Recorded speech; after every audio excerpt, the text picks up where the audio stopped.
తెలంగాణ రాష్ట్ర ప్రజలందరికీ నమస్తే.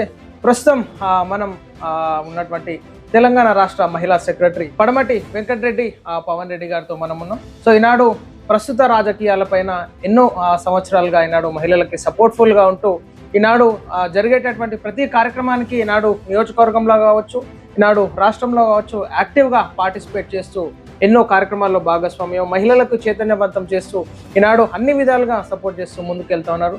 సో తనతో పాటు ఈరోజు స్పెషల్ ఇంటర్వ్యూలో పాల్గొనేటటువంటి ప్రయత్నం చేస్తాం. నమస్కారం అండి. నమస్తే మేడం. ఈనాడు చెప్పాలని ఈనాడు మహిళా రాజకీయాల్లో కీలకంగా వర్క్ చేస్తున్నారు. ఆలేరు నియోజకవర్గ ఎమ్మెల్యేలతో పాటు ఈనాడు మహిళలందరినీ కలుపుకొని ఈనాడు నియోజకవర్గమే కాకుండా జిల్లాలో కూడా కీలకంగా వర్క్ చేస్తూ రాష్ట్ర రాజకీయాలపైన కూడా రెగ్యులర్గా మీరు ఫోకస్ చేస్తూ ఉంటారు.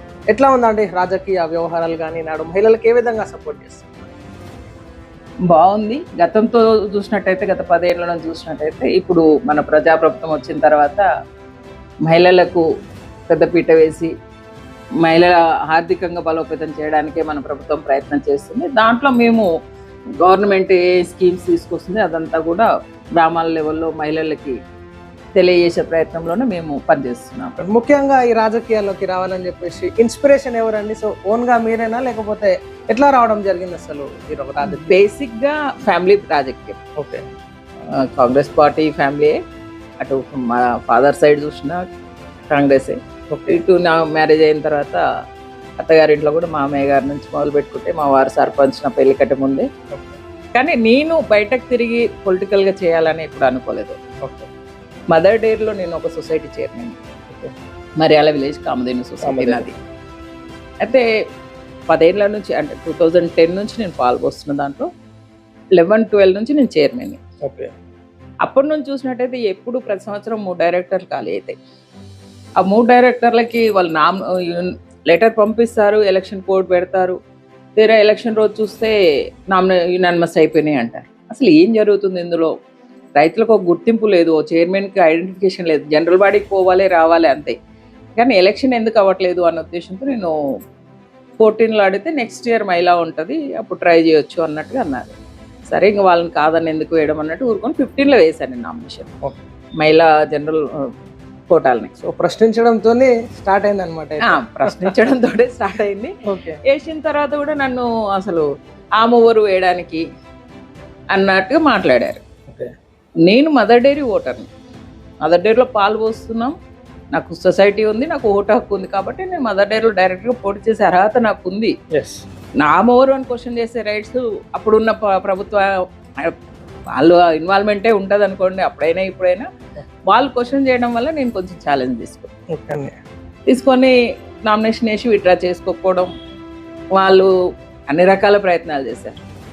ఎదుర్కొంటూ ఇక్కడ వరకు చేసినా కూడా నేను విత్డ్రా చేసుకోలేదు. ఆ రోజు నాకు 10 మంది చైర్మన్లు కూడా తెలియని రోజు నేను డైరెక్ట్గా పోటీ చేయడం వల్ల నాకు చాలా ఓట్లే వచ్చాయి, 132 ఓట్లు వచ్చి వాళ్ళందరినీ, అంటే ఒక్కరు నామినేషన్ వేస్తే ఇంతమంది దిగొస్తారా అనేది నాకు ఆ రోజు తెలిసింది. ఒక మంత్రి, జిల్లా మంత్రి, ఒక 7-8 మంది ఎమ్మెల్యేలు క్యాంపు పెట్టి 3 రోజులు అందులో ఉండి కష్టాలు పడి ఇంకా అట్లా కూడా భయపడి ఓడిపోతామనే స్టేజ్లో అక్కడ ఉన్న అట్మాస్ఫియర్ అలా ఉండే చైర్మన్లది. మనం ఫోన్ చేసి మాట్లాడడం ఒకటే, వాళ్ళు చాలా మంది ఇంప్రెస్ అయ్యారు. ఆ మూమెంట్ అంతా ఎట్లా అనిపించింది? ఎందుకంటే ఒక మహిళగా ఉండి మీరు కూడా అంత డేర్గా ముందుకు వెళ్ళడం, అందరినీ ఫేస్ చేసుకుంటూ ఆ విమర్శలను ఎదుర్కొంటూ, నేను ఒక రకంగా చెప్పాలంటే హ్యాపీగా ఫీల్ అయ్యాను.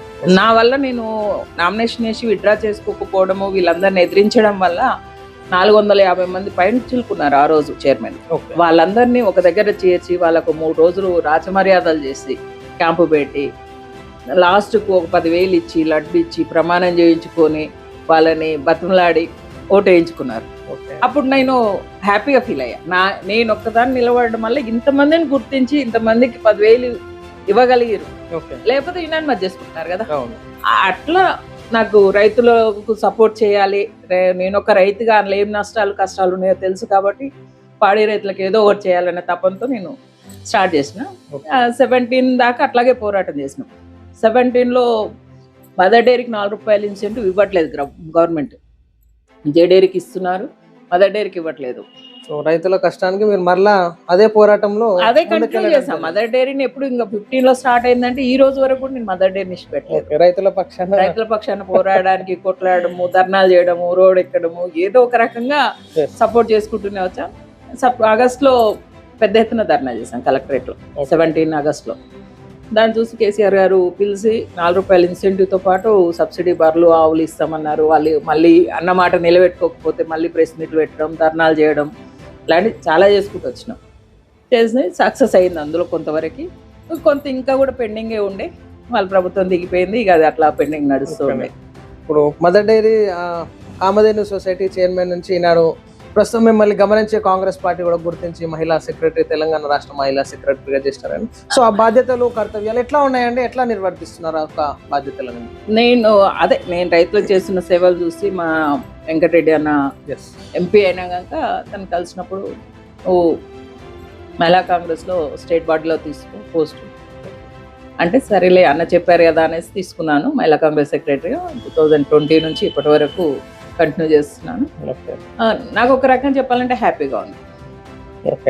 నేను ఒక రైతుగా ఉండి రైతుల కోసం పోరాడుతున్న దాన్ని తీసుకొచ్చి ఒక రాష్ట్ర నాయకురాలు చేసి ఆ తర్వాత మహిళలకి అవేర్నెస్ కల్పించడం అనుకోండి, రైతులకు సపోర్ట్ చేయడము, ఏ రకంగా చూసినా కూడా నేను ముందుకెళ్తూ ఉన్నాను కాబట్టి హ్యాపీగా ఉంది. ఈనాడు మహిళలకి చైతన్యవంతం చేస్తూ అవేర్నెస్ కార్యక్రమాలు కానీ, సో ఈనాడు మహిళా సెక్రటరీగా ఉన్నారు కానీ, సో ఈనాడు మహిళలకి చైతన్యం చేస్తున్నటువంటి అవేర్నెస్ కార్యక్రమాలు ఎట్లా చేస్తున్నారు, ఇంకా ఎట్లా అయితే బాగుంటుందని చెప్పేసి మీరు ఎక్స్పెక్ట్ చేస్తాం? మేము మహిళా కాంగ్రెస్ సెక్రటరీ నుంచి, మహిళా కాంగ్రెస్ నుంచి మాకు 3 టీం వేస్తారు.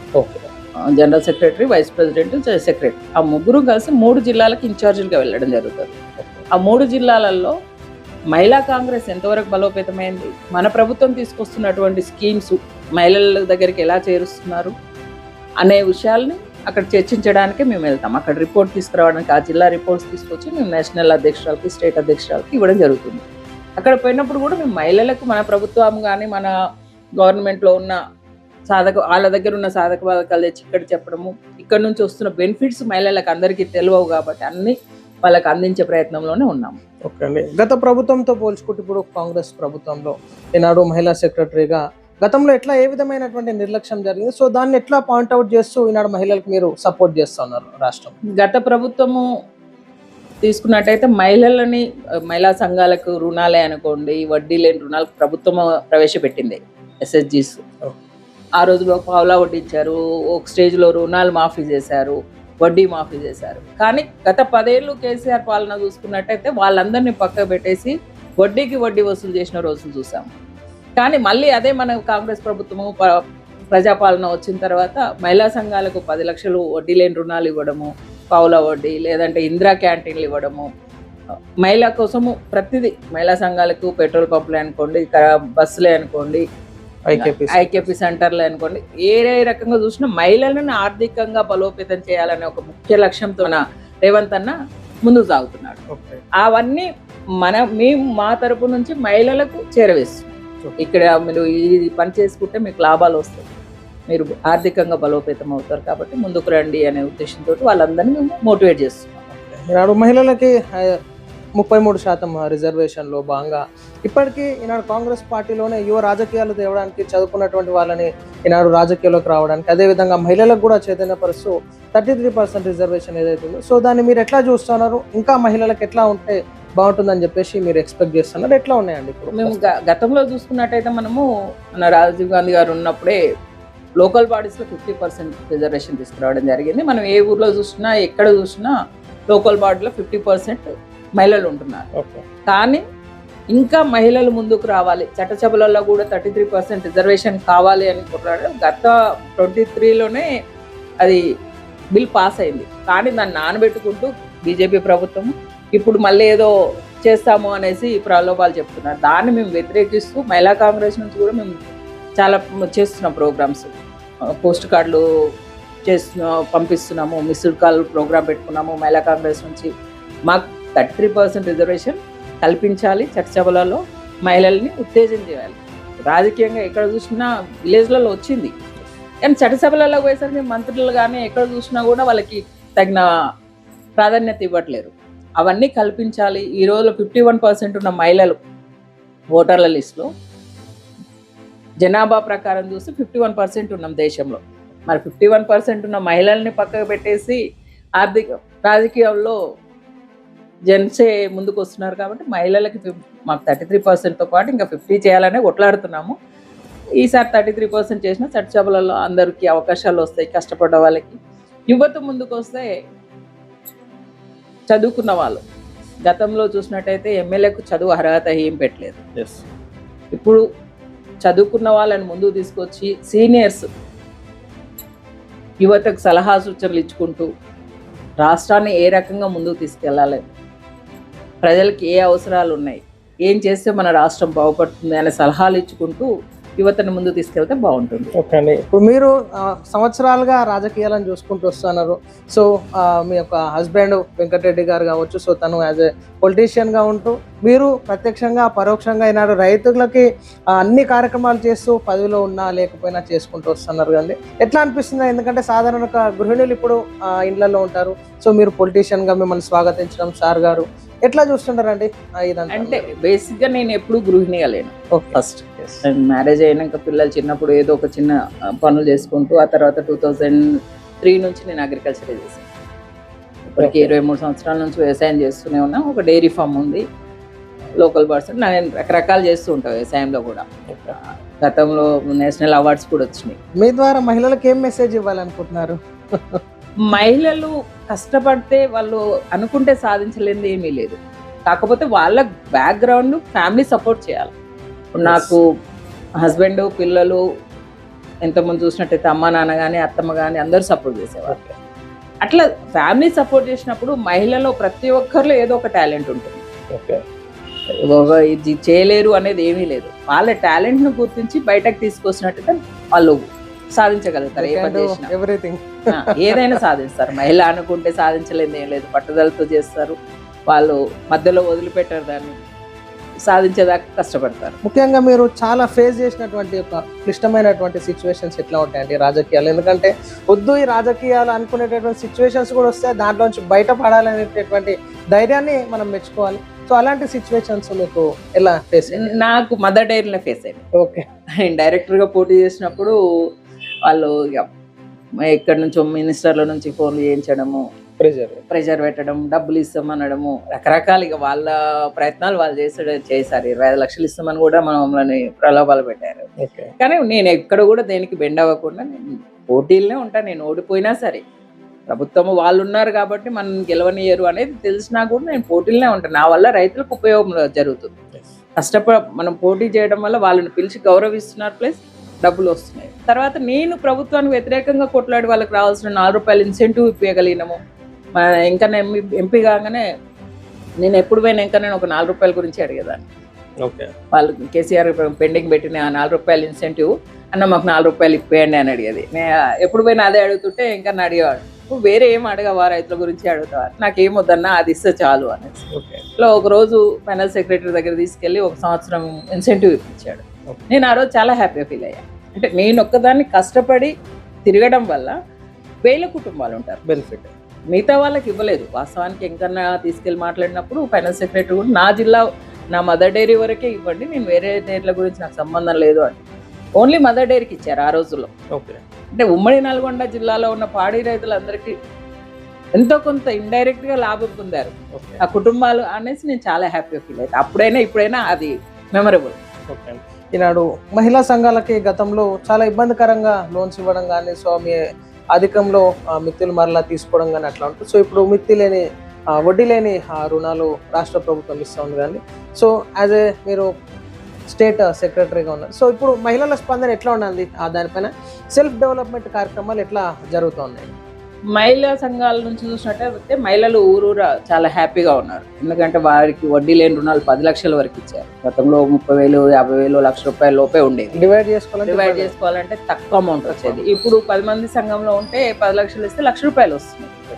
ఇంకా అది కాకుండా కూడా వాళ్ళ సంఘం పనిచేస్తుందంటే ఒక పెట్రోల్ పంప్ ఇవ్వడానికి రెడీగా ఉన్నారు. భూమి ఇచ్చి పెట్రోల్ పంపుకు ఆర్థికంగా లోన్లు ఇప్పించి వాళ్ళు బిజినెస్ చేసుకోవడానికి. వాళ్ళ సంఘాలు ఇంట్రెస్ట్ ఉంటే ఒక బస్సు ఇప్పిస్తున్నారు. రీసెంట్గా మన సీఎం గారు ఓపెన్ చేశారు, బస్సులు ఇప్పిస్తున్నారు. అదే కాకుండా వ్యవసాయ పరికరాలలో కూడా డ్రోన్ ఉంది, షీప్ అండ్ గోట్ ఉంది, రకరకాల సబ్సిడీల మీద వాళ్ళు ఆర్థికంగా బలోపేతం కావడానికి సంఘాలను ఉత్తేజం చేసుకుంటూ కార్యక్రమాలు తీసుకెళ్తుంది మన ప్రభుత్వం. గతంలో బీఆర్ఎస్ పార్టీ అధికారంలో ఉన్నప్పుడు, ఇప్పుడు మీరు మహిళా సెక్రటరీగా ఉన్నారు, సో అప్పుడు ఉన్నటువంటి సెక్రటరీ వాళ్ళు పార్టీలని కలుపుకోకుండా చేసినటువంటి కార్యకలాపాలు ఎన్నో ఉంటాయి. కానీ ఈనాడు మీరు పార్టీలకు అతీతంగా వర్క్ చేస్తున్నారు. ఈనాడు ఎందుకంటే ఈనాడు స్టేట్ సెక్రటరీ ఉన్నారు కాబట్టి ఈనాడు పార్టీలకు అతీతంగా అందరినీ మహిళలకి మీరు ఒక దిక్సూచిగా ఉండడం జరుగుతుంటుంది. సో ఎట్లా చేస్తూ ఉన్నారని అన్ని కార్యక్రమాలు, ఎందుకంటే మహిళలు డెవలప్మెంట్ అవ్వడానికి ప్రతిదీ మీరు కీ రోల్ ప్లే చేయాల్సి ఉంటుంది. అవును. ఎట్లా ఉంటుందండి గత ప్రభుత్వం ఏదైనా ఏ ప్రభుత్వం వచ్చినా కూడా ఎలక్షన్ వరకే పార్టీని చూడాలి. ప్రజలకు మంచి చేస్తామనే ప్రభుత్వం అధికారంలోకి వస్తుంది కాబట్టి ఏ పార్టీ అధికారంలో ఉన్నా, ఏ రాజకీయ నాయకుడు పార్టీలో గెలిచినా కూడా ఆఫ్టర్ ఎలక్షన్ రాజకీయాలు చేయకూడదు. ప్రజలకు సేవ చేస్తానే ఉద్దేశంతో వచ్చారు కదా, అందుకు అందరినీ కలుపుకొని వాళ్ళు ఓటర్లు. ఇప్పుడు మనం చూస్తున్నట్టయితే మన ప్రభుత్వం వచ్చినాక ఇందిరామీన్లని ఏ పార్టీ అనకుండా ఇస్తున్నారు. ప్రతి ఊర్లో బీజేపీ వాళ్ళకి ఇస్తున్నారు, బీఆర్ఎస్ వాళ్ళకి ఇస్తున్నారు, పక్కా లీడర్ అని తెలిసి కూడా ఇస్తున్నాం. ఎందుకు అందరినీ కలుపుకొని పోయిన రోజే ప్రభుత్వము సక్సెస్ అవుతుంది. విభజించి పాలిస్తే అక్కడ పార్టీని పాలిస్తే అందరికి న్యాయం జరగదు కదా. ఆ న్యాయం సమన్యాయం జరగాలన్న ఉద్దేశంతో ప్రభుత్వం పనిచేస్తుంది, మేము అట్లాగే పనిచేస్తాం. నేను గతం నుంచి చూసినట్టయితే యానిమల్ వెల్ఫేర్ బోర్డు మెంబర్గా ఉండుకుంటూ ఇప్పటి వరకు నేను ఒక 50% ఇచ్చాను. బీఆర్ఎస్ ప్రభుత్వం అధికారంలో ఉన్న రోజు నేను యానిమల్ వెల్ఫేర్ బోర్డు మెంబర్, ఒక రైతుగానే. నేను అప్పుడు పార్టీలో ఉన్నా కూడా నా పార్టీని పక్కకు పెట్టి నాకు అవకాశం ఇచ్చారు అఫీషియల్గా. దాన్ని నేను యూటిలైజ్ చేసుకొని రైతులు ఎవరైతే వ్యవసాయం చేయడానికి నాగలు దున్నుకోవడానికి బుల్స్ కావాలి, లేదా ఒక ఆడదూడని సాదుకుంటాము ఫ్యాషన్గా, అలాంటి వాళ్ళకు చాలా ఇప్పగలిగిన. స్టిల్ ఇప్పుడు కూడా లైన్లో ఉన్నారు, కొన్ని ఇప్పడానికి ప్రయత్నం చేస్తున్నారు. మీరు గతంలో ఇప్పటికి ప్రస్తుతం కామధేను సొసైటీ చైర్మన్గా ఉన్నారు. సో అప్పుడు యానిమల్ వెల్ఫేర్ బోర్డు మెంబర్, ఇప్పుడు సెక్రటరీగా ఉన్నారు కానీ, సో ఇవన్నీ గమనిస్తూ ఉంటే ఇంకా ఏ విధమైనటువంటి మార్పులు రైతులకు కావచ్చు, ఈనాడు రాష్ట్ర మహిళలకు కావచ్చు, సో అందరూ సబ్బండ వర్గాలు ఎదగడానికి ఎట్లా ఉంటే బాగుంటుందని చెప్పేసి మీ ఉద్దేశం అండి? రైతులకు అయితే ఇంకా ఏ ప్రభుత్వం వచ్చినా ఇంకా కొంచెం సపోర్ట్ కావాలనే చెప్తాను. ఓకే. ఏ రకంగా చూసినా కూడా వారు పండించిన పంట మీ ఫ్రీలు అవన్నీ పక్కకు పెట్టేస్తే రైతు ఏది పండించినా కూడా దాన్ని ప్రభుత్వమే కొనుగోలు చేసుకుంటూ మద్దతు ధర ఇచ్చి గిట్టుబాటు కావాలి. రైతుకు ఇప్పుడు పెట్టుబడులు ఎక్కువైనాయి, కూలీలను చూసుకుంటే కూలీలు ఎక్కువైనాయి, ఏ రకంగా చూసినా కూడా ఇబ్బంది అవుతుంది. కాబట్టి వాళ్ళకి సపోర్ట్ చేసుకుంటూ, ఇప్పుడు పాడిని తీసుకుందాం ఎగ్జాంపుల్, ఒక వాటర్ బాటిల్ ఉన్న రేటు ఫిక్స్ చేస్తారు కంపెనీ, ఏ మ్యానుఫ్యాక్చరింగ్ అయినా, కానీ పాడి రైతు ఫిక్స్ చేయలేకపోతున్నాం. సీజన్లో ఒక రేట్ ఇస్తున్నారు, ఏ డైరీ చూసినా అన్ సీజన్కి వస్తారు తగ్గిస్తున్నారు. వాళ్ళు పాలు ఎక్కువ కాగానే రేట్లు తగ్గియడం, పాలు తక్కువ కాగానే రూపాయి ఎంతో పెంచడం, దానివల్ల ఏమవుతుందంటే కల్తీలు బాగా పుట్టుకొస్తున్నాయి. ఇప్పుడు రైతు చేయడానికి కష్టపడడానికి ఇష్టపడట్లేదు. ఇప్పుడున్న నష్టాలు అవుతున్నాయి. ఎందుకు దాన్ని పెట్టుకుని లైవ్ స్టాక్లో చాలా రిస్క్లు ఉంటాయి.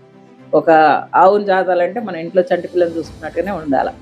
ఏ టైం ఏమవుతుందో తెలియదు కదా. ఒకరోజు జ్వరం వచ్చి దాన్ని ఫీడింగ్ తీసుకోలేదంటే ఒక్కొక్కసారి అవర్స్లో చనిపోయే కేసులు కూడా ఉంటాయి. అట్లాంటి డిసీజ్ వస్తుంది. దాని కంటికి రెప్పలా కాపాడుకోవాలి. కాబట్టి ఆ రైతు కష్టపడుతున్న దానికి ఫలితం లేనప్పుడు చేయడానికి ఇష్టపడట్లేదు. దానివల్ల కల్తీ పాలది ఎక్కువైపోయి బయట పాలు రావడము, మన రాష్ట్రంలో పాడి తగ్గిపోవడము అవన్నీ జరుగుతాయి. కాబట్టి గవర్నమెంట్ ఇంకా ముందుకు వచ్చి పాడి రైతులను ఆదుకోవాల్సిన అవసరం అయితే ఉందని చెప్తాను. ముఖ్యంగా మిమ్మల్ని గమనిస్తూ ఉంటే మాకు ఒక ఫిలిం గుర్తొస్తూ ఉంది. ఎందుకంటే ఒక రైతుకి పైన కేసు పెట్టడం జరుగుతూ ఉంటుంది, నెమలిని చంపాడని చెప్పేసి. కానీ ఆ రైతు కోర్టులోకి వచ్చాక నా పంటకి నీళ్లు పెట్టాలని చెప్పేసి కోర్టు జడ్జికి చెప్పి నాకు టైం కావాలని చెప్పేసి అప్పుడు ఆ కోర్టు జడ్జి అంటుంది అనమాట, ఒక పంటనే అంతా చంటి బిడ్డలా కాపాడుకున్నటువంటి వ్యక్తి నెమలిని ఎట్లా చంపుతాడని చెప్పేసి. సో మీరు ఆవులని దూడల పైన ఇంత ఆసక్తి చూపిస్తున్నారు కదా, సో దానికి చాలా హ్యాట్స్ ఆఫ్ అనిపిస్తూ ఉంది. సో రాజకీయాలు ఎట్లుంటే బాగుంటుందని చెప్పేసి మీరు ఎక్స్పెక్ట్ చేస్తారు? ఎందుకంటే ఒక వ్యవసాయం రైతుల గురించి, పాడి రైతులు పాల గురించి, గిట్టుబాటు ధర గురించి ఆలోచిస్తాను. సో వీటికి రాజకీయాలకు ఎట్లా ఉందండి? రాజకీయాల్లో కూడా మార్పులు ఎట్లా వస్తే బాగుంటుందని చెప్పి? రాజకీయాల్లో కూడా మార్పులు చాలా రావాలి. ఒకటి ఏంటంటే అక్కడ డబ్బులు ఉన్నాయా లేవా అనేది కాదు, కష్టపడి పని చేస్తారా, అందరికీ సమన్యాయం చేస్తారా, వీళ్ళ మనస్తత్వం ఏంది, వీళ్ళు ఏంటి అనేది గమనించి పదవులు ఇచ్చినట్టయితే ప్రభుత్వంలో మంచి పేరు వస్తుంది, అందరికీ సమన్యాయం జరుగుతుంది. అది కాకుండా డబ్బులు ఉండో లేకపోతే ఇన్ఫ్లుయెన్స్ వాడో వివిధ రకాలుగా ఇస్తున్నారు. గతం నుంచి ఎప్పుడైనా అది కామనే అనుకోండి, కానీ కొంత మార్పు రావాలి. కొంత మార్పు వచ్చినప్పుడు అందరికీ సమన్యాయం జరుగుతుంది. ఇటు కష్టపడ్డ వాళ్ళకి న్యాయం జరుగుతుంది, అంటే ప్రజలకి న్యాయం జరుగుతుంది. అది మార్పు రావాలనే కోరుకుంటున్నాం. మిమ్మల్ని ఎట్లా చూడొచ్చండి? మీరు ఇంత కష్టపడుతూ ఉన్నారు, ఈనాడు మహిళా సెక్రటరీగా ఉన్నారు కదా. సో నెక్స్ట్ వాట్ ఎట్లా చూడొచ్చు మిమ్మల్ని? ఎలా మీరు చెప్పాలనుకుంటున్నారు? ఏ విధమైనటువంటి విమర్శలు కూడా ఎదుర్కొంటున్నారు మీరు ఇప్పుడు ఎదుర్కొంటున్నాం? ఎందుకంటే గత 10 ఏళ్ల నుంచి కొట్లాడుతున్నాం, మళ్ళీ అధికారంలోకి వచ్చిన తర్వాత కూడా ఏం లేదా అనేది క్వశ్చన్ చాలా మంది అడుగుతూ ఉంటారు.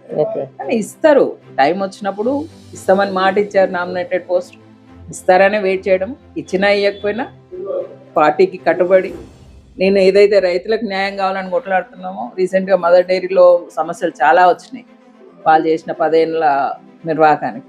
దాంట్లో కూడా మేము ఎన్డీడీబీకి ఇవ్వడానికి మా వంతు సహకారము, చైర్మన్ గారికి సపోర్ట్ చేయడము, ఎమ్మెల్యే గారు ఇంట్రెస్ట్ తీసుకొని దాన్ని ఎంపీ గారు, ఎమ్మెల్యే గారు, మినిస్టర్లు అందరూ దాన్ని కొంచెం కాపాడండి ఆ డైరీని, నష్టపోతున్న రైతులు అని మేము వాళ్ళ దృష్టికి కూడా తీసుకెళ్ళడం జరిగింది చాలాసార్లు. దాన్ని ఆ రకంగా తీసుకొచ్చి మళ్ళీ ఎన్డీడీబీకి ఇచ్చి కొంచెం రైతులకు ఊరట కల్పించి. ఈనాడు రైతులు గుర్తిస్తున్నారు మీ కష్టాన్ని, ఈనాడు మహిళలు గుర్తిస్తున్నారు, రాష్ట్ర మహిళలు కావచ్చు, మహిళా సంఘాల ఉన్నటువంటి లీడర్స్ కావచ్చు, సాధారణ మహిళలు కావచ్చు. సో ఆ గుర్తింపు ఉన్నటువంటి మిమ్మల్ని ఈనాడు మీరు కావాలి అని చెప్పేసి అడుక్కునేటటువంటి స్టేజ్కి రాకుండా ఈనాడు రాజకీయంలో ఏ విధమైనటువంటి చైతన్యం వస్తే బాగుంటుంది? ఎందుకంటే మీరు కీ రోల్ ప్లే చేస్తున్నారు, అహర్నిశలు కృషి చేస్తున్నారు, ప్రత్యక్షంగా పరోక్షంగా అన్ని విధాలుగా. సో ఎందుకు ఆ విధమైనటువంటి పరిస్థితి ఎట్లా ఉంటుంది? సో ఇలాగే ఉంటే రాజకీయ పరిస్థితులు ఎట్లా ఉండబోతుంది అని చెప్పేసి మీరు చెప్తారు. నా ఒక్కదాని విషయమే కాదు, రాష్ట్రంలో చాలా మంది ఉన్నారు, మనం అందులో ఒకరు. అట్లా కాకుండా రాజకీయంలో కూడా రాష్ట్ర ప్రభుత్వము కానీ లీడర్లు కానీ ఆలోచించాల్సింది ఏంటంటే, ఎవరు కష్టపడ్డారు, ఎవరు సీనియర్ల నాయకులు, ఎవరికి ఇస్తే ప్రజలకు న్యాయం జరుగుతుంది.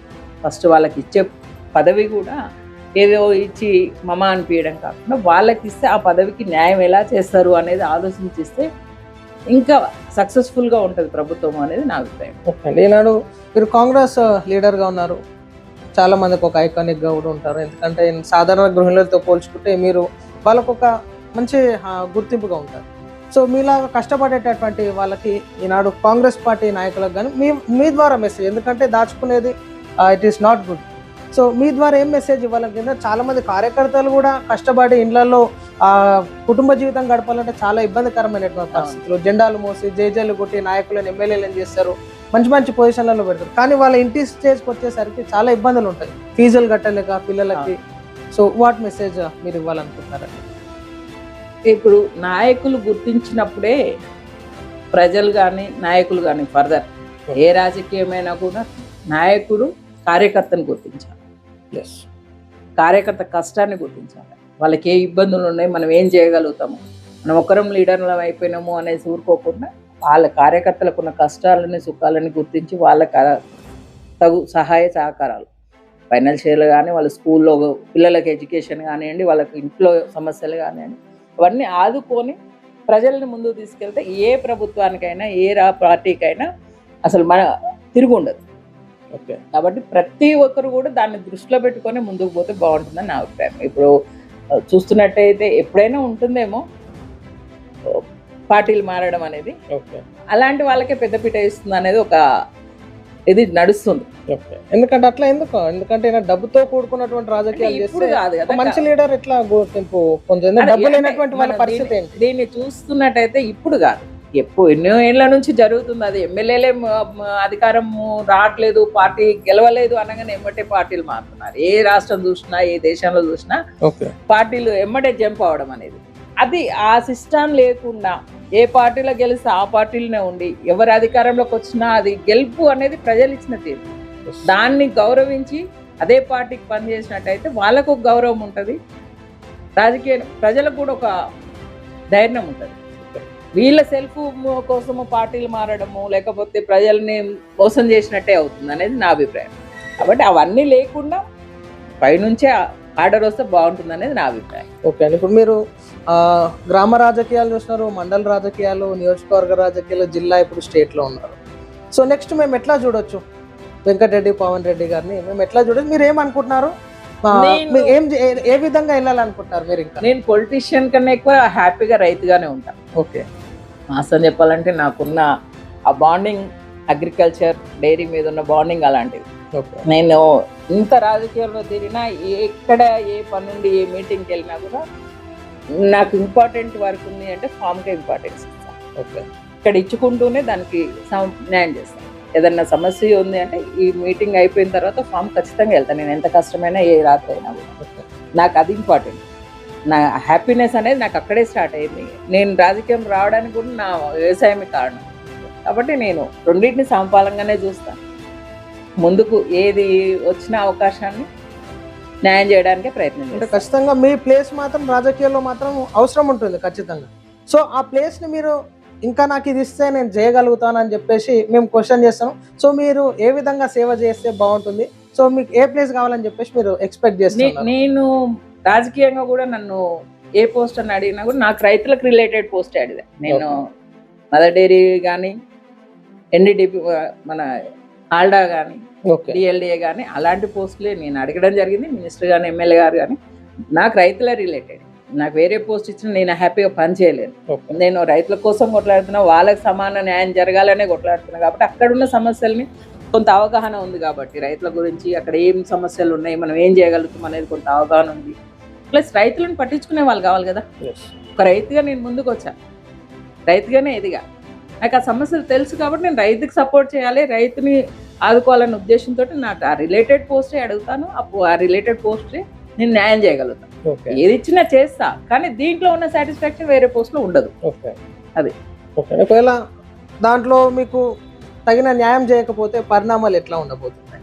ఎందుకంటే మీకు తెలుసు మీరు ఎంత కష్టపడుతున్నారు, ఎన్ని సంవత్సరాలుగా కష్టపడుతున్నారు. పొద్దున వెళ్ళడం, రాత్రి రావడం, ప్రజలతోని ఉండడం కానీ, ఫ్యామిలీని విడిచిపెట్టి ఈనాడు ప్రజలతోని ఉంటుంటారు. సో చెప్పడానికి చాలా ఈజీగా నాలుకతోని నోటితో చెప్పొచ్చు, కానీ ఫేస్ చేసిన వాళ్ళకి తెలుస్తూ ఉంటుంది. సో ఆ పరిణామాలు ఎట్లా ఉండబోతున్నాయి? ఎందుకంటే గుర్తించకపోతే సో మీలాగా చాలా మంది ఉంటుంటారు. సో నాదొక్కదాన్ని అనేది నాట్ ఇంపార్టెంట్. రాష్ట్రంలో చాలా మంది ఉన్నారు. ఏ ప్రభుత్వానికైనా, ఏ పార్టీకైనా, ఒక కాంగ్రెస్ పార్టీకైనా నేను చెప్పట్లేదు, ఏ పార్టీకైనా, ఏ రాజకీయ నాయకుడికైనా కార్యకర్తను గుర్తించి, కష్టపడే వాళ్ళని గుర్తించి, వాళ్ళకు తగిన విలువ, గౌరవం ఇచ్చినట్టయితే ఏ పోస్ట్ ఇచ్చినా ఇవ్వకపోయినా గౌరవంగా చూసినప్పుడే ఆ పార్టీ ముందుకు వెళ్తుంది. లేకపోతే కష్టాలు ఎదుర్కోవాల్సిన పరిస్థితి ఏర్పడుతుంది. మనం చూడలేదా ఎన్ని పార్టీలను ఎన్నిసార్లు చూస్తలేము. కార్యకర్త అనేటోడు ఎదురు తిరిగినప్పుడు పార్టీలు పనిచేయలేవు. కార్యకర్తను కాపాడుకోవాల్సిన బాధ్యత ప్రతి రాజకీయ నాయకుడికి ఉంది. ఒక ఎమ్మెల్యేకో ఒక మంత్రికో కాదు, గ్రౌండ్ నుంచి పై దాకా, నేషనల్ దాకా కూడా కార్యకర్తను కాపాడుకోవాల్సిన అవసరం అయితే ప్రతి నాయకుడికి ఉంది. మీరు రివీల్ కావాలని చూస్తున్నాం మేడం. సో మీరు రివీల్ అయితే బాగుంటుంది. అప్పటి నుంచి మేము అదే ట్రై చేస్తున్నాం. సో మీ పరంగా ఏం చెప్పాలనుకుంటున్నారు? సో మిమ్మల్ని గుర్తించకపోతే, మీరు పడ్డటువంటి కష్టానికి తగినటువంటి ప్రతిఫలం లేకపోతే, మీకు సరైనటువంటి న్యాయం చేయకపోతే ఎట్లా ఉండబోతుంది? నేను పవన్ రెడ్డి గారి సూటి జవాబు ఏం చెప్పాలనుకుంటున్నారు? నేను నిజంగా చెప్పాలంటే రైతుల కోసమే కొట్లాడుతున్నా కాబట్టి నాకు పదవి ఇచ్చినా ఇవ్వకపోయినా, ఏ పార్టీ అధికారంలో ఉన్నా అధికారంలో లేకపోయినా కూడా నేను రైతుల కోసమే కొట్లాడుతాను. ఓకే. నేను దానికి పార్టీ అధికారంలో ఉంది మేము వెనక పోవాలి అనేది ఆలోచన ఎప్పుడు ఉండదు. నేను రైతులకు న్యాయం జరగాలి, నేను పాడి రైతులకు ఎక్కువ ఇంపార్టెన్స్ ఇస్తా కాబట్టి పాడి రైతులకు ఎక్కడ కష్టం వచ్చినా నేను ఆదుకోవాలనే ప్రయత్నం చేస్తాను. పదవులు ముఖ్యం కాదు, ప్రజాసేవే ముఖ్యం. అంతే. సో ఓకే, రైట్ అండి. సో ముఖ్యంగా నెక్స్ట్ ఇంకా మీ ప్రణాళికలు ఏంటి తెలంగాణ రాష్ట్ర మహిళల కోసం? ఎలా ఉండబోతున్నాయి? మీ ఆలోచనలు ఎట్లా ఉన్నాయండి? ఇంకా మహిళలని ఉత్తేజం చేసి బయటకు తీసుకొచ్చి రాజకీయంలో 50% ఇస్తున్నప్పటికీ కూడా గ్రామాలలో చూసినట్టయితే పేరుకే వార్డు మెంబరు, సర్పంచ్ అని వెనకాల భర్తనో కొడుకో ముందుకు వస్తుంది. బ్యాక్ సపోర్ట్ ఉండాలి, బ్యాక్ సపోర్ట్ ఉండాలి, కానీ ఆ పదవి మాది అన్న ఫీల్ కావద్దు. ఇప్పుడు ఒక భర్తకు సర్పంచ్ ఉన్నాడు అంటే భార్య సర్పంచ్ భార్యననే చెప్తుంది తప్ప నేను సర్పంచ్ అని చెప్పదు. మహిళ సర్పంచ్ ఉందనుకో భర్త నేనే సర్పంచ్ అని చెప్తాను. ఆ విధానం పోవాలి. మహిళ ఎదురు ధైర్యంగా ముందుకు వచ్చి నేను చేయగలుగుతా అనే కాన్ఫిడెన్స్ తనకి తీసుకురావాలి. బ్యాక్ సపోర్ట్ ఉండాలి. భర్త విజయం వెనుక భార్య ఉంటుంది అనేది ఎంత నిజమో, ఒక భార్య విజయం వెనుక భర్త ఉంటాడు. కానీ కొంతమంది దాన్ని దుర్వినియోగం చేస్తున్నారు. అలా కాకుండా వారికి సపోర్ట్ చేసుకుంటూ, వారికి అవేర్నెస్ కల్పించుకుంటూ, మీరు మీ అనుభవాలను వాళ్ళకి చెప్పుకుంటూ ముందుకు తీసుకెళ్తే ఇంకా బాగుంటుంది. ఓకే అండి.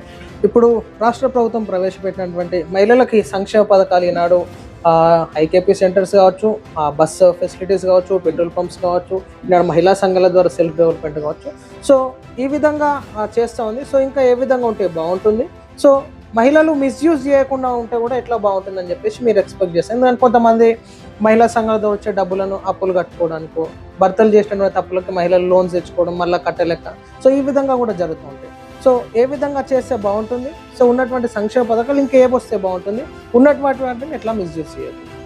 మహిళలు వాళ్ళకి స్వార్థం ఉండదు. ఫస్ట్ కుటుంబమే ఇంపార్టెంట్ అనుకుంటారు, పరువే ఇంపార్టెంట్. ఓకే, మా గవర్నమెంట్ ఇచ్చిన పైసలు తీసుకెళ్ళి మీరు అన్నట్టు అప్పులు కడుతున్నారు అంటే, అప్పుడు భర్త చేసిన అప్పులో లేకపోతే కుటుంబం అవసరాలు చేసిన అప్పులో కట్టుకోవాల్సిన పరిస్థితి వస్తుంది కాబట్టి చేస్తున్నారు. కానీ అలా కాకుండా వాళ్ళకు వచ్చిన డబ్బులని ఏదో చిన్నపాటి బిజినెసా లేకపోతే ఇంకేదన్నా వారికి అవసరం ఉన్నాయి. ఇప్పుడు మన గవర్నమెంట్ చాలా ఇస్తుంది.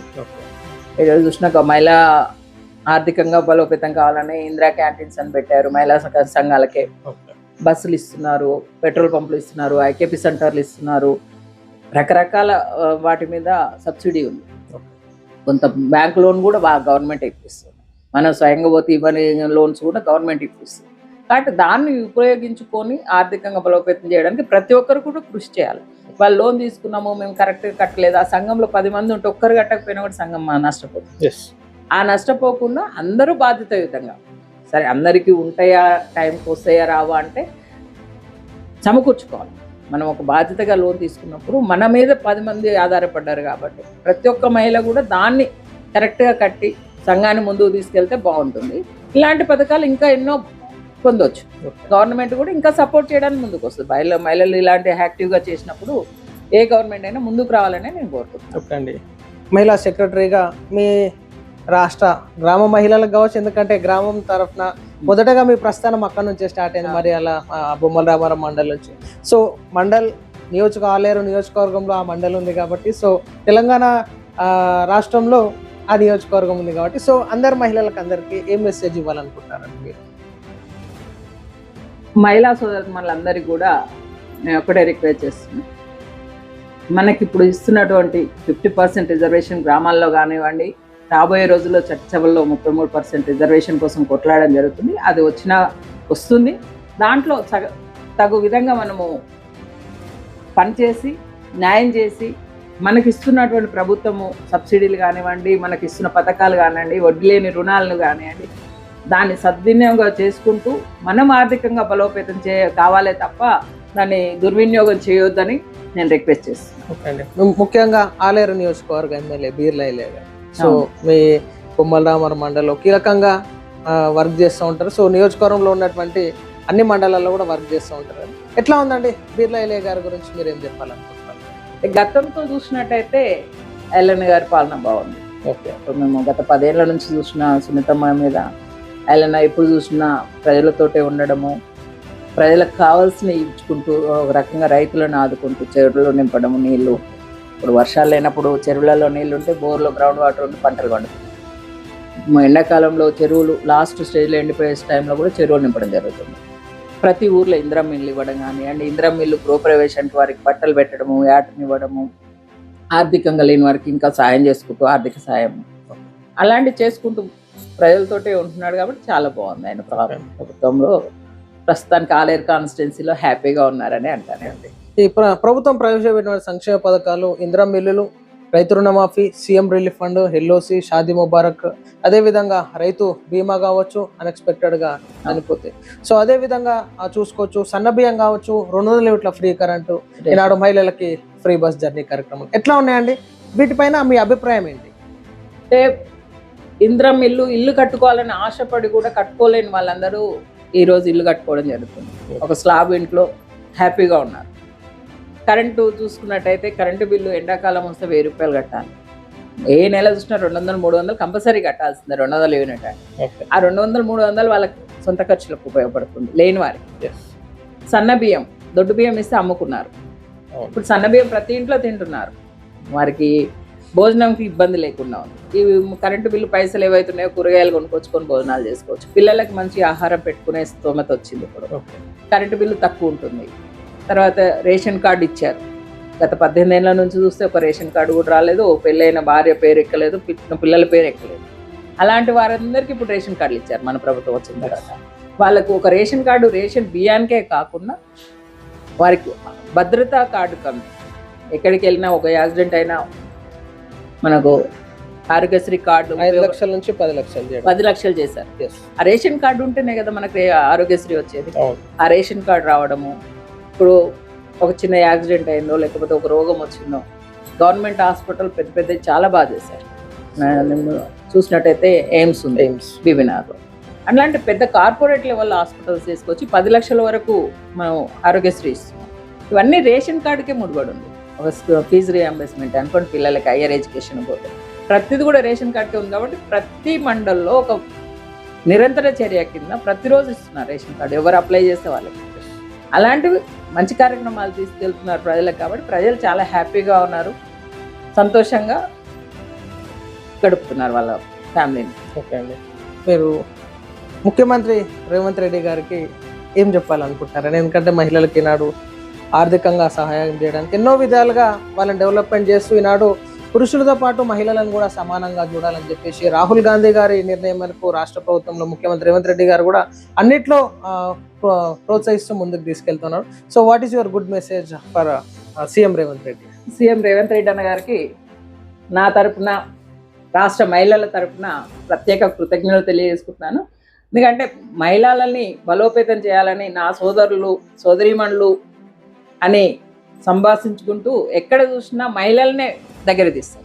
మనం చూసినట్టయితే మహిళలకు ఇచ్చిన ప్రియారిటీ వాళ్ళకి ఇచ్చినా కూడా మహిళలకు ఎక్కువ ప్రియారిటీ ఇస్తున్నారు గవర్నమెంట్. సీఎం అన్న ఆలోచన, రాహుల్ గాంధీ గారి ఆలోచనని సూచనతో తప్పకుండా పాటిస్తూ దీన్ని ఇలాగే కంటిన్యూ చేస్తాడని నేను అనుకుంటాను, చేయాలని కోరుకుంటున్నాను. ఓకే అండి, జిల్లా మహిళా అధ్యక్షురాలు, రాష్ట్ర మహిళా అధ్యక్షురాలు, సో మీరు రాష్ట్ర సెక్రటరీ గారు, సో అందరూ ఎట్లా అంటే కూర్చున్నప్పుడు మీటింగ్స్ పెట్టుకున్నప్పుడు ఏ విధమైనటువంటి చర్చలు ప్రధానంగా వస్తూ ఉంటాయండి? ఎట్లా జరుగుతూ ఉంటాయి అసలు? అంటే మనకు గత పాలకులు కానీ ఇప్పుడు బీజేపీ ప్రభుత్వం కానీ ఏం చేస్తుంది? చూసినట్టయితే నిత్యావసర సరుకులు పెంచారు, పెట్రోల్ డీజిల్ ధరలు పెంచారు, వాళ్ళు చేస్తున్నటువంటి మహిళల మీద అరాచకాలు ఉన్నాయి కొన్ని. అలాంటి వాటి మీద మేము స్పందిస్తూ కొట్లాడడానికి ఎట్లా మనం కార్యాచరణ చేయాలి, ఎట్లా ముందుకు పోవాలని డిస్కషనే ఉంటుంది. మహిళా రాష్ట్ర అధ్యక్షురాలు, నేషనల్ అధ్యక్షురాలు ఆదేశాల మేరకే మేము పనిచేస్తున్నాం. జిల్లా అధ్యక్షురాలు, రాష్ట్ర అధ్యక్షురాలు, నేషనల్ అధ్యక్షురాలు వాళ్ళందరి కోఆర్డినేషన్తో మహిళా కాంగ్రెస్ పనిచేస్తుంది. వచ్చేటటువంటి ఎంపీటీసీ జెడ్పీటీసీ ఎలక్షన్స్ కావచ్చు, జిహెచ్ఎంసీ ఎలక్షన్స్ కావచ్చు, సో పరిణామాలు ఎట్లా ఉండబోతున్నాయి? వచ్చినటువంటి సంక్షేమ పథకాల్లో ఈనాడు రూరల్ ఏరియాస్లో ఆ ఇంద్రమిల్లతోనే అది సక్సెస్ఫుల్గా ముందుకెళ్తోంది.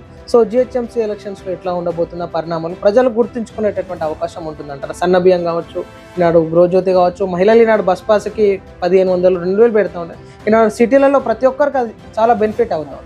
సో ఎట్లా ఉండబోతున్నాయండి పరిణామాలు? 100% కాంగ్రెస్ సైడే ఉంటుంది.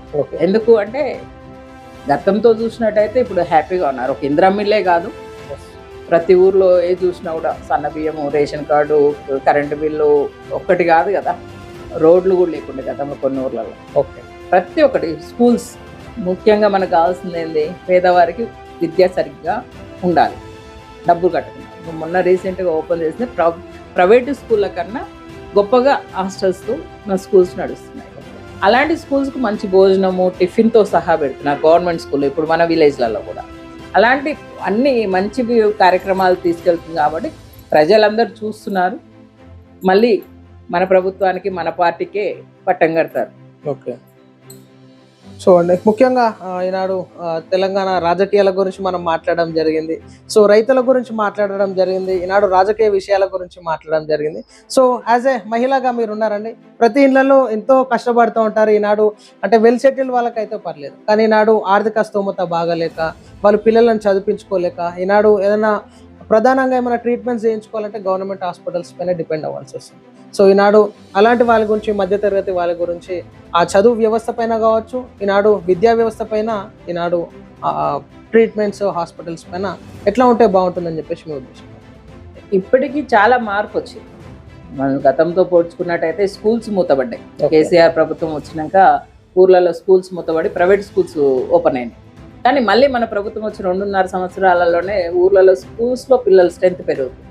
అంటే మనం తీసుకొస్తున్న విధానం అనుకోండి, మనం ఇస్తున్న ఫెసిలిటీస్ అనుకోండి, అక్కడ పిల్లలకి స్కూల్ ఓపెనింగ్ రోజే డ్రెస్ ఇస్తున్నాము, బుక్స్ ఇస్తున్నాము, షూస్ ఇస్తున్నాము. వాటితో పాటు ఆహారం కూడా ఆరోగ్యకరమైన ఆహారం పెడుతున్నాం. గతంలో పోల్చుకుంటే ఎక్కడ చూసినా ఏదో ఫుడ్ పాయిజన్ అనో ఏదో ఒకటో న్యూస్ వస్తుంది. దాని మీద కంపేర్ చేసి ఇప్పుడు చాలా తక్కువ. అలాంటివన్నీ మంచి కార్యక్రమాలు ముందుకు తీసుకెళ్తుంది. కాబట్టి బీద వాళ్ళు కానీ ఎవరైనా సరే, ఉన్నోడు లేనోడు అనేది పక్కన పెడితే ఫస్ట్ మనం ఈ రోజున్న సీఎం కానీ లేకపోతే ఆ గతంలో రాజకీయ నాయకులు కానీ గవర్నమెంట్ స్కూల్లో చదివిన వాళ్ళమే కదా. నేను గవర్నమెంట్ స్కూల్లో గవర్నమెంట్ కాలేజీలో చదువుతున్నాను. అంటే ఆ గవర్నమెంట్ స్కూల్లో ఉన్న పద్ధతి డిసిప్లిన్ ప్రైవేట్ స్కూల్లో ఉండదు. ఎందుకంటే వాడు డబ్బులు తీసుకుంటున్నాడు. వాటి బాధ్యత ఒక చదువు చెప్పడమే, సమాజం గురించి నేర్పించేది ఒక గవర్నమెంట్ స్కూల్. ఆ గవర్నమెంట్ స్కూల్కు మనం ప్రియారిటీ ఇచ్చి గవర్నమెంట్ స్కూల్లో చదివించుకుంటే మనము ఇబ్బంది పడడం ఆర్థికంగా, మన పిల్లలు బాగుపడతారు. కాబట్టి ప్రతి ఒక్కరు కూడా ఏమి ఇబ్బంది పడకుండా గవర్నమెంట్ స్కూల్ పంపించేసి, గవర్నమెంట్ హాస్పిటల్ అనగానే ఒక ఫోబియా ఉంది ప్రజలలో, కానీ అది ఈరోజు తీసేయాల్సిన అవసరం అవుతుంది. ఎందుకంటే కార్పొరేట్ లెవెల్లో హాస్పిటల్స్ వచ్చాయి. మనం ఎయిమ్స్ చూసినట్టయితే ఎక్కడో దూరం లేదు, మన జిల్లాలోనే ఉంది, మన కూతపేట దూరంలో ఉంది హైదరాబాద్కి. అంత పెద్ద హాస్పిటల్లో ఒక 50 రూపాయలతో మనకి ఫీజు, స్కానింగ్కి వెళ్ళినా ఒక టెస్ట్కి వెళ్ళినా 50 రూపాయలతో అయిపోతుంది. అలాంటి ఫెసిలిటీస్ వచ్చిన తర్వాత పక్క కింద పోవాలి, మనం వేల కొద్ది ఎందుకు ఖర్చు పెట్టుకోవాలా? అదొక్కసారి ఆలోచించాల్సిన అవసరం ప్రతి ఒక్కరికి ఉంది. మన కాన్స్టిట్యున్సీ, మన జిల్లానే కాదు, ప్రతి కాన్స్టిట్యున్సీలో 100 పడకల హాస్పిటల్స్ కడుతున్నారు ఇప్పుడు గవర్నమెంట్. అవన్నీ ఎట్లా అంటే పాజిటివ్గా తీసుకొని మనలో మార్పు రావాలి. ఫస్ట్ ఫోబియాని పోగొట్టుకొని మనలో మార్పు వచ్చి గవర్నమెంట్ మన కోసం చేస్తుంది. 1000 కోట్లు పెట్టి చేస్తున్నది అంటే ఎవరు? పేదవాళ్ళ కోసమే కదా. ప్రతి ఒక్కరు కూడా, ఉన్నోడు లేనోడు అని కాదు, అందరూ దానికి వెళ్ళి ఆ ఫెసిలిటీని ఉపయోగించుకోవాలని నేను కోరుకుంటున్నాను. సో ప్రజలారా, ఇది మనం చూస్తున్నాం ఈరోజు తెలంగాణ రాష్ట్ర మహిళా సెక్రటరీ వెంకటరెడ్డి పవన్ రెడ్డి గారితో స్పెషల్ ఇంటర్వ్యూ కార్యక్రమం నిర్వహించడం జరిగింది. ఈనాడు రాజకీయాలు కావచ్చు, రైతాంగం గురించి కావచ్చు, ఈనాడు సాధారణ మహిళల గురించి కావచ్చు, మహిళా సంఘాల గురించి కావచ్చు, విద్యా వ్యవస్థ కానీ వైద్య వ్యవస్థ కానీ ప్రతి ఒక్కటి చర్చించుకోవడం జరిగింది. సో ఈనాడు ప్రత్యక్షంగా పరోక్షంగా రాజకీయాల్లో ఉన్నా లేకపోయినా, పదవులు ఉన్నా లేకపోయినా ప్రజల కోసం నేను కృషి చేస్తాను. ఈనాడు ప్రజాక్షేత్రంలో ఒక మానవతా దృక్పథంతో ముందుకెళ్ళడం చాలా ముఖ్యం. ఈనాడు రాజకీయ వ్యవస్థను గుర్తించుకుంటా ఉంటే చూడొచ్చు, డబ్బులతో కూడుకున్నట్టు రాజకీయాలు జరుగుతున్నాయి. కానీ ఈనాడు నాకు పెద్ద పదవులు ఆశించకపోయినా కానీ ఈనాడు రైతాంగం గురించి నేను కష్టపడేటటువంటి తత్వాన్ని ఇదే విధంగా కొనసాగిస్తానని చెప్పడం చాలా ముఖ్యంగా మనం గమనించుకోవాలి, హర్షించదగ్గ విషయం. ఎందుకంటే ఈనాడు పాడి రైతుల గురించి అహర్నిశలు కృషి చేసి ప్రశ్నించి ఎన్నో విమర్శలు ఎదుర్కొని ఇంకా రాజకీయాల్లో కొనసాగుతూ రాష్ట్ర రాజకీయాల్లో ముఖ్యంగా కీ రోల్గా మహిళా సెక్రటరీగా వర్క్ చేస్తున్నారు. ఈనాడు మహిళలకి సపోర్ట్ఫుల్గా చేస్తూ, మహిళల్ని చైతన్యవంతం చేస్తూ, అవేర్నెస్ కార్యక్రమాలు చేస్తూ అహర్నిశలు పొద్దున్న నుంచి నైట్ వరకు కాంగ్రెస్ పార్టీ కోసం కృషి చేస్తున్నారు. కాబట్టి ఖచ్చితంగా కాంగ్రెస్ పార్టీ అధిష్టానం గుర్తించి రాష్ట్ర రాజకీయాలకు ఇలాంటి వ్యక్తులు, ఇలాంటి మహిళలు మనకి ఉంటే బాగుంటుంది. ఈనాడు మహిళలకు చైతన్యవంతం చేస్తూ ఎన్నో విధాలుగా ముందుకెళ్తున్నారు. కాబట్టి ఖచ్చితంగా తనని పవన్ రెడ్డి గారిని ఒక మంచి పొజిషన్లో చూడాలని చెప్పేసి ప్రజల సంకల్పం. సో ప్రజల సంకల్పానికి తగ్గట్టుగా తనని ఒక మంచి పొజిషన్లో చూడాలని చెప్పేసి మేము కూడా కోరుకుంటూ అందరికీ సెలవు. నమస్తే.